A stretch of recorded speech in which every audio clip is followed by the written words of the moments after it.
baca Quran diangkat derajatnya oleh Allah, dan yang tidak suka baca Quran direndahkan derajatnya oleh Allah. Ya. Yang ketiga, kata Nabi Sallallahu Alaihi Wasallam, dan ini sangat dahsyat sekali. Kata Nabi, man hafizal Quran wa amila bihi.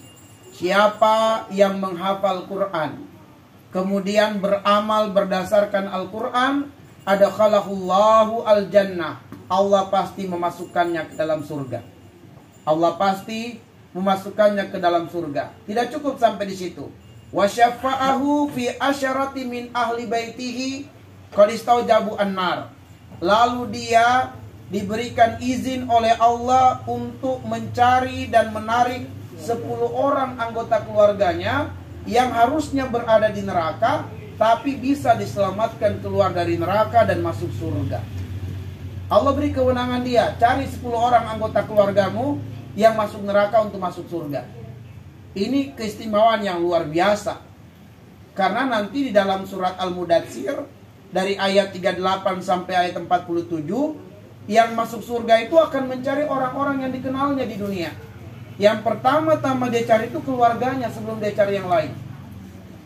Apabila dia tidak menemukan salah satu keluarganya atau beberapa keluarganya di dalam surga, dia akan mohon kepada Allah, ya Allah, kemana keluargaku ini A, B, C, kok enggak kelihatan di surga? Allah beritahu kepadanya, ternyata beberapa keluarga yang kamu cari di surga enggak ketemu, dia di neraka. Maka Allah izinkan penghuni surga itu melihat keluarganya penghuni neraka. Diizinkan, terjadilah dialog. Allah abadikan dialog penghuni surga dengan penghuni neraka. Kata penghuni surga kepada penghuni neraka, masalakakum fi saqar.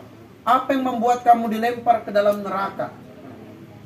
Nah, ternyata jawaban penghuni neraka ini ada 4 penyebab utama kenapa mereka dilempar ke neraka. 1, qalu lam nakum minal musallin. Dahulu di dunia kami sehat walafiat, tapi kami sering meninggalkan sholat. Jadi penyebab banyak orang masuk neraka karena sholat yang sering ditinggalkan. Yang kedua, walam nakun ut'aimul miskin. Di dunia kami diberikan harta oleh Allah, tapi kami tidak banyak memberi makan kepada orang-orang miskin. Jadi penyebab kedua, banyak orang masuk neraka karena bakhil dengan hartanya memberi makan orang-orang miskin. Yang ketiga wa kunna nakhudu ma'al khaidin. Yang ketiga, banyak orang masuk neraka karena salah berteman, salah memilih komunitas. Teman-teman yang dia akrab dengannya, teman-teman yang jarang sholat, ikut-ikutan gak sholat. Teman-teman yang dia akrab dengannya adalah yang suka berbuat maksiat, ikut-ikutan berbuat maksiat. Teman-teman dia akrab itu peminum khamar, maka dia pun ikut-ikut minum khamar. Akhirnya karena salah memilih teman, dia dilempar ke dalam neraka. Wa kunna nukadzibu biyaumiddin. Dan ada juga yang masuk ke dalam neraka karena mereka tidak peduli dengan akhirat. Ya, tidak peduli dengan akhirat. Begitu banyak hadis-hadis Nabi menceritakan siksa kubur. Orang yang bertransaksi riba itu nanti akan berenang di laut merah, lautan darah, kata Nabi. Lalu dia akan dihukum terus demikian di dalam kubur itu, di lautan yang darah, lautan merah. Setiap kali dia pengen menuju ke tepi, ada malaikat yang akan menjejali mulutnya dengan batu. Sehingga dia akan mencari tepi yang lain, di sana ada lagi malaikatnya. Dia kelelahan, keletihan berenang, nggak bisa istirahat. Nah, itu terus siksaannya dia di kubur nanti. Berada di lautan darah. Kenapa ketika kemudian Rasul bertanya, kenapa dia seperti itu? Kata Rasulullah, karena dia selalu memakan rezeki yang haram. Baik rezeki riba atau rezeki dari hak orang lain yang dimakannya. Nah, jadi ada orang-orang yang sudah tahu tentang beberapa jenis siksa kubur dan penyebab terjadi siksa kubur, dia nggak peduli, dia tetap saja melakukan pelanggaran. Hatta atanal yakin, datanglah kematian dalam keadaan tidak berubah, tidak bertobat. Ya, kita nggak tahu kematian.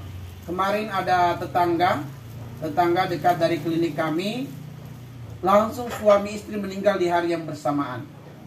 Pertama yang meninggal suami, istrinya dapati suaminya terbaring di lantai. Ya, dibangunkan kok nggak bangun-bangun. Maka istri karena mungkin nggak ada ilmu untuk mengenali apakah suaminya ini masih hidup atau sudah meninggal, dia nggak tahu, dia segera hubungi orang untuk segera jemput. Ya, datanglah pihak dari rumah sakit, dibawa ke rumah sakit, diperiksa, ternyata sudah meninggal dunia. Istrinya ikut ke rumah sakit, dikabarkan suami kamu sudah meninggal dunia ya beberapa jam yang lalu. Maka sang istri dia juga pingsan dan meninggal dunia juga. Suami istri di hari yang sama.